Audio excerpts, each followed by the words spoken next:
La santé, c'est sérieux. Mais on peut quand même passer un bon moment. Regardez Démo avec masanté.re et changez votre regard sur la santé. Il faut des mots pour parler des mots. Mais quand 3 mots sont à placer sans rapport avec nos mots, c'est des mots. Et voilà les mots. Lorsque l'on parle de diabète, certains pensent qu'il y a un petit et un grand diabète, à savoir l'un moins grave que l'autre, alors qu'en fait, c'est la même chose. Ah bon?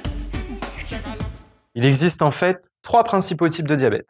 Le diabète de type 1, le diabète de type 2 et le diabète gestationnel. Donc le diabète de type 1 c'est le petit et le diabète de type 2 c'est le grand, c'est ça? Pas du tout.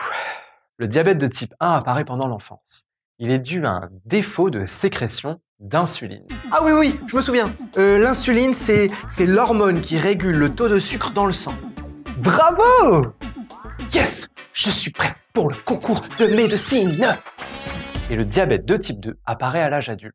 Il est lié au surpoids, aux facteurs génétiques et au manque d'activité physique. Ah mince! Oui, bon, je bouge, et fini les pains bouchons. Il ne suffit pas de courir, il faut une hygiène de vie saine. Mais alors, le diabète gestationnel, du coup, c'est quoi? Le diabète gestationnel apparaît chez certaines femmes pendant leur grossesse. Il peut d'ailleurs en compliquer le déroulement. Bon, là, je devrais pas être trop concerné quand même.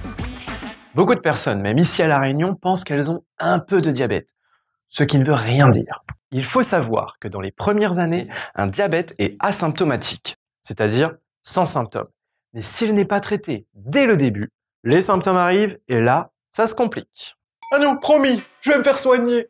C'est bien, parce que même si les causes et les mécanismes diffèrent entre les différents diabètes, les conséquences, elles, restent exactement les mêmes. À savoir un dérèglement ou même une augmentation du taux de sucre dans le sang, voire des complications cardiovasculaires. Mon pauvre petit cœur! Le diabète peut également s'en prendre à vos reins, alors protégez-les en adoptant une bonne hygiène de vie. Vous pouvez aussi rester à l'écoute de votre corps et faire des bilans réguliers chez votre médecin. J'y cours alors! La santé, c'est sérieux. Mais on peut quand même passer un bon moment. Regardez Démo avec masanté.re et changez votre regard sur la santé.